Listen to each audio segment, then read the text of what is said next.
tener al final del día es todos los activos financieros, sean dinero o no, en manos del sector residente y sector no residente definido como tenedor, es decir, obviamente no está aquí lo que tengan los bancos, lo que tenga el Banco Central, lo que tengan las IEFORES.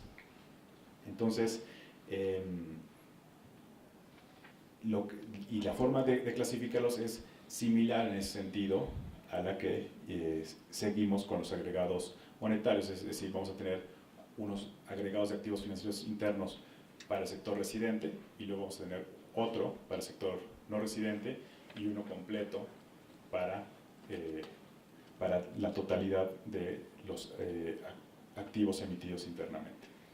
Entonces, en esta lámina lo que mostramos es los dos agregados de activos financieros internos que vamos a denominar F1 y F2, que son instrumentos en poder de los sectores residentes, tenedores de dinero o tenedores de activos. Y entonces, básicamente, como vemos en la lámina, primero para contabilizar el F1, vamos a tener al agregado monetario M3, que era el agregado monetario más amplio para el sector residente, y le vamos a sumar los fondos de ahorro para la vivienda, los fondos de ahorro para el retiro, también la tenencia del sector residente de los valores privados, es decir, la emisión de títulos, ahora no del gobierno federal, pero sí del sector privado, que pueden llegar a ser menos líquidos, pueden tener una menor certeza en su valor, por ejemplo, por primas por riesgo, entonces en ese sentido no pertenecen ya a la definición de agregados monetarios, pero que sí es importante en cuanto a lo que representa para la riqueza financiera de los hogares y de las empresas. Entonces, ahí están todos los valores privados. También tenemos, y con esa misma lógica, otros valores públicos, por ejemplo, aquellos que puedan emitir estados y municipios.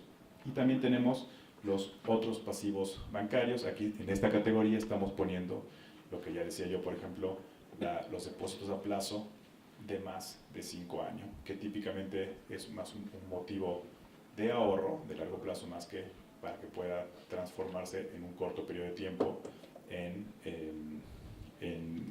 en dinero para ser gastado en la economía. Y por último, si se fijan hasta abajo, dice F2 menos F1, lo que vamos a incluir en esa última capa van a ser todos los títulos de renta variable e híbridos, es decir, los fondos de inversión de renta variable. Hay que recordar, los fondos de inversión de deuda los incluimos en los agregados monetarios. Estos de renta variable, como tienen tienen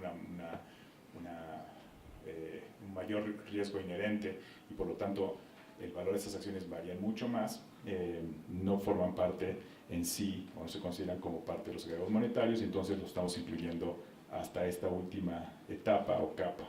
Y también tenemos la emisión de CECADE, la emisión de fibras, son estos instrumentos híbridos, los estamos contabilizando hasta este nivel. Y lo que hacemos, el último agregado de activos financieros internos es aquellos que están en manos del sector no residente. Otra vez, es básicamente la totalidad de los títulos que están en el sector no residente, vamos a denominarlo activos financieros internos en poder de no residente, FNR, y básicamente es la diferencia de M4 menos M3, que es todo lo que tienen el sector no residente de instrumentos monetarios, más esta misma lista, con excepción obviamente de los fondos para la vivienda y para el retiro, que el sector no residente no tiene, del resto de instrumentos que ya sean más, que no sean dinero o que sean de renta variable y van a quedar en poder del sector no residente. Entonces, de forma muy esquemática, lo que estamos haciendo es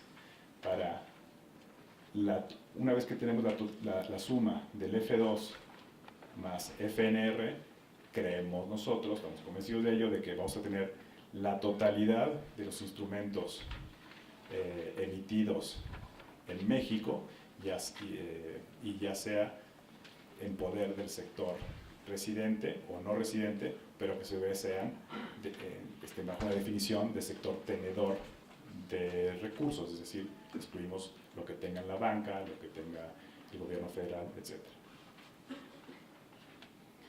Por último, es la parte más técnica y es las modificaciones que va a sufrir la estadística de financiamiento. Como ya decía, esto exclusivamente se refiere a un criterio distinto en el tratamiento de registro en la estadística de las operaciones por reporte. Perdón. Y recordando lo que ya decía, una operación por reporte básicamente incluye dos partes, donde se va a otorgar un financiamiento de muy corto plazo, y la parte que otorga el financiamiento de muy corto plazo va a recibir un título como colateral, y cuando se acabe el tiempo del financiamiento, la parte que recibió el financiamiento se compromete a recomprar el título, ¿no? En realidad es eso, es una operación de financiamiento con colateral de muy corto plazo. ¿Cómo registra uno estas operaciones?